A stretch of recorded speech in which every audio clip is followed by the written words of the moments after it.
میرے بھائی فجر سے پہلے اٹھا کرو، نماز پڑھا کرو، قرآن کی تلاوت کرو۔ قرآن وہ ہتھیار ہے، ہتھیار سے قرآن وہ ہتھیار ہے۔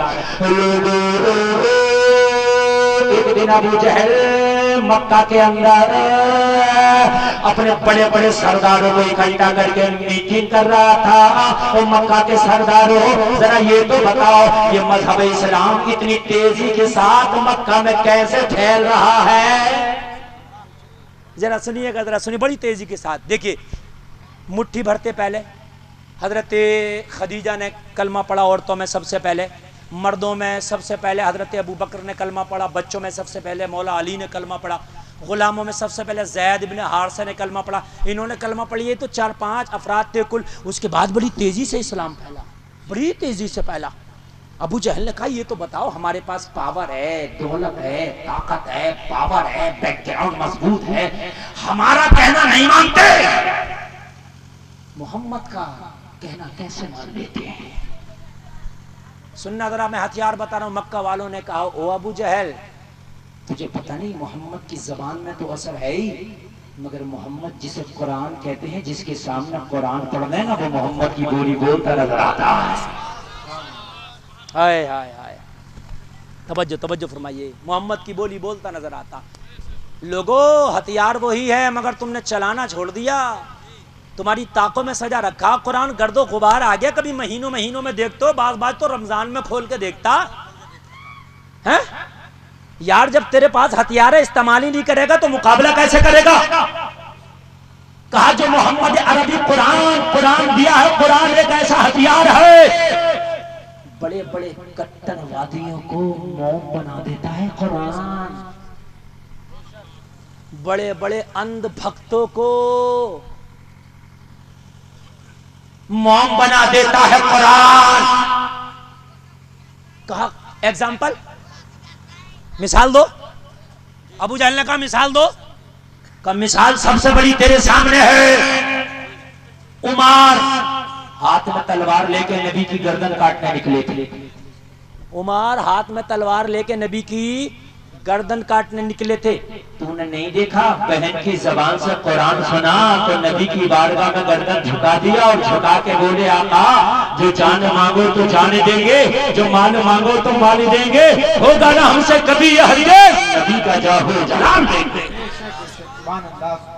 میرے بھائی قرآن کی پاور ہے، آج بھی صحیح بتا رہا ہوں۔ اگر قرآن پہ تمہارا عمل ہو اور قرآن تم کسی غیر کے سامنے پڑھ دو نا صحیح سے، تو وہ بھی آنکھ اوپر کر کے دیکھتا ہے کہ یار یہ پڑھ کیا رہا ہے۔ بڑی پاورفل کتاب ہے قرآن۔ ابو جہل نے کہا یہ قرآن کی طاقت ہے جو مکہ میں اتنی تیزی سے اسلام پھیل رہا۔ ہاں قرآن کی طاقت، جو قرآن سنتا ہے وہ قرآن کی بولی بولتا ہے، جو قرآن سنتا ہے وہ محمد کا کلمہ پڑھتا ہے۔ قرآن بہت پاور والا ہتھیار ہے۔ ابو جہل نے کہا جب یہ بات ہے تو آج قرآن میں بھی سنوں گا۔ قرآن ہوتا کیسا ہے؟ علامہ پیر کرم شاہ ظہری ضیاء النبی ایک کتاب ہے، اس کی جلد دوم کے اندر فرماتے ہیں، کہتے ہیں ایک دن ابو جہل چھپ کے نبی کا قرآن سننے کے لیے رات میں چلا گیا۔ ذرا کہہ دو نا سبحان اللہ، سارے لوگ بولو سبحان اللہ۔ چھپ کے رات میں نبی کا قرآن سننے ابو جہل نبی کے گھر کے پاس گیا۔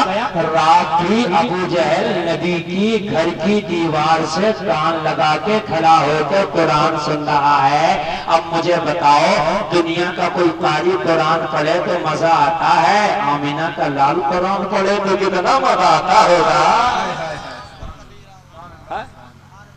سننے لگا اور سنتے سنتے محسوس کر رہا ہے بھئی قرآن واقعی قرآن ہے۔ اچھا ابو جہل ایک بات بتاؤں، ابو جہل کو گارنٹیڈ پتا تھا کہ یہ نبی ہیں، یہ بات بھی آج میں آپ کو بتا دوں، آگے سے لے کے پیچھے تک سن لیجیے۔ ابو جہل اندھیرے میں نہیں تھا کہ پتا نہیں تھا، پتا تھا یہ نبی ہیں مگر مانتا نہیں تھا۔ کیوں؟ وجہ یہ تھی، ایک ہوتی ہے دشمنی اور ایک ہوتا ہے حسد۔ آپ کا دشمن آپ کا بھائی بن سکتا ہے، گلے مل سکتا، مگر آپ کا جو حسد کرنے والا ہے وہ آپ کا کبھی نہیں ہو سکتا۔ عمر نبی کے دشمن تھے، کلمہ پڑھ کے نبی کے غلام بن گئے، مگر ابو جہل دشمن کے ساتھ ساتھ حاسد تھا، حاسد تھا، اور حاسد کبھی آپ کا نہیں ہو سکتا۔ سنا قرآن ہے تو لاجواب، مگر مانوں گا نہیں، مانوں گا نہیں۔ بس یہی فیصلہ کر رہا تھا، مانوں گا نہیں۔ اسے کسی کی آہٹ محسوس ہوئی کہ کوئی اور بھی یہاں ہے، سوچنے لگا اگر کسی نے مجھے یہاں دیکھ لیا کام خراب ہو جائے گا، صبح کو مکہ میں آگ کی طرح یہ خبر پھیل جائے گی کہ ویسے تو محمد کی مخالفت کرتا ہے اور رات یہ قرآن سن رہا تھا، تو میری تو سرداری چھن جائے گی، میرے جتنے مرید ہیں سب خفا ہو جائیں گے۔ آگے بڑھا تو کیا دیکھا کہ مکہ کا ایک اور کافر نام اخنس ہے، وہ بھی دیوار سے نبی کے گھر کی چپکا ہوا قرآن سن رہا تھا۔ سبحان اللہ، سبحان اللہ۔ ابو جہل نے پکڑ کے کہا اخنس تم کیا کر رہے ہو؟ اخنس بولا ہم سے بعد میں پوچھیو، پہلے تم بتاؤ تم کیا کر رہے ہو؟ رونگ سائیڈ میں ہم ہیں تو تم بھی تو رونگ سائیڈ میں کھڑے ہو۔ ابو جہل بولا وہ میری بات چھوڑ دے، میں تو ادھر سے گزر رہا تھا اور گزرتے گزرتے مجھے آواز آئی تو میں نے سنا، سوچا دیکھوں کیا پڑھ رہے ہیں کیا کہہ رہے ہیں، بس میں سننے لگا۔ اخنس بولا جھوٹ مت بول، سچ بتا تو محمد کا قرآن سننے نہیں آیا؟ ابو جہل بولا تجھے کیسے پتا میں قرآن سننے آیا؟ اخنس بولا اصل میں خود محمد کا قرآن سننے آیا ہوں، اور میں آج نہیں آیا ہوں۔ اخنس بولا، ابو جہل بولا اور؟ بولا کئی دن سے آ رہا ہوں، ایک دن آیا تھا سننے میں ایسا چسکا لگا کہ اب روز آتا ہوں۔ ابو جہل بولا اے پانی والو جلدی چلے جاؤ پانی پلا کے۔ ابو جہل بولا اخنس آتے ہو کیسا لگتا ہے؟ اخنس بولا کسی سے کہے گا تو نہیں؟ ابو جہل بولا ہم کیوں کہیں گے، ہماری پول پٹی بھی تو کھل جائے گی، کسی سے کہیں گے پتا کیسا لگتا؟ اخنس بولا صحیح بات تو یہ ہے کہ جب محمد قرآن پڑھتے ہیں تو بڑا مزہ آتا ہے۔ ہائے ہائے اللہ اللہ، ذرا غور کرو، جب محمد قرآن پڑھتے ہیں تو بڑا مزہ آتا ہے سننے میں۔ ابو جہل بولا بات تو صحیح ہے، جب محمد قرآن پڑھتے ہیں تو بہت مزہ آتا ہے، لیکن اخنس اب مت آنا دوبارہ، کسی نے دیکھ لیا تو کام خراب ہو جائے گا۔ ابو جہل سے اخنس نے کہا مجھے تو روک رہا لیکن تو بھی مت آنا۔ ابو جہل نے کہا میں پکی بات کہہ رہا ہوں میں نہیں آؤں گا۔ اخنس بولا جب تو نہیں آئے گا تو میں بھی نہیں آؤں گا۔ دونوں وعدہ کر کے اپنے اپنے گھروں کو چلے گئے۔ دن گزر گیا، جب دوسری رات آئی تو نہ اخنس کو نیند آ رہی ہے نہ ابو جہل کو نیند آ رہی ہے، دونوں کروٹ لے رہے ہیں، اس لیے کہ قرآن اپنے تو اپنے غیروں پہ بھی اثر کرتا ہے۔ عمر نے کلمہ تو بعد میں پڑھا تھا، پہلے تو قرآن سن کے دل پہ اثر ہوا نا، جب دل پہ اثر ہوا تبھی تو کلمہ پڑھا نا۔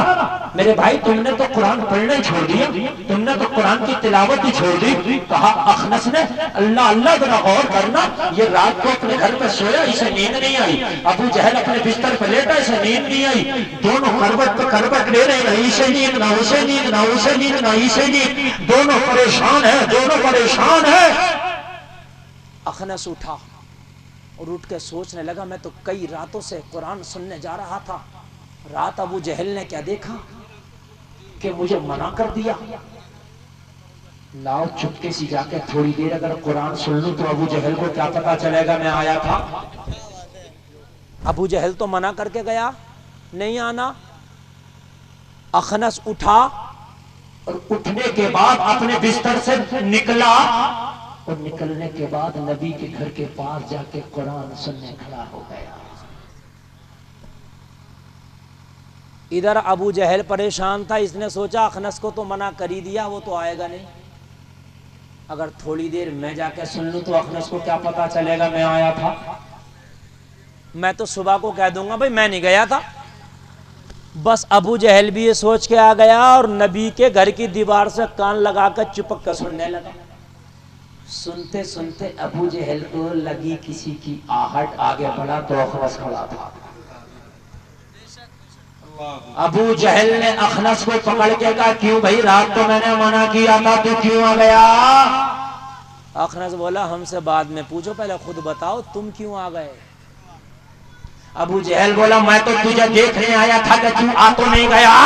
اخنس بولا جھوٹ نہ بول، مجھے دیکھنے نہیں آیا تھا، صحیح بات یہ ہے کہ تجھے نیند نہیں آ رہی تھی۔ ابو جہل بولا تجھے کیسے پتا مجھے نیند نہیں آ رہی تھی؟ کہا اصل میں مجھے خود نیند نہیں آ رہی تھی. ہائے ہائے ہائے. یار اگر کوئی قرآن پڑھے نا الحمدللہ رب العالمین الرحمن الرحیم مالک یوم الدین ایاک نعبد و ایاک نستعین اهدنا الصراط المستقیم صراط الذین انعمت علیہم غیر المغضوب علیہم ولا الضالین. ارے کوئی دنیا کا قاری پڑھے تو تم جھوم جاتے ہو، جب نبیوں کا سردار پڑھتا ہوگا تو کتنا مزہ آتا ہوگا. ہم نے تو پڑھنا ہی چھوڑ دیا قرآن یار، ہے نا.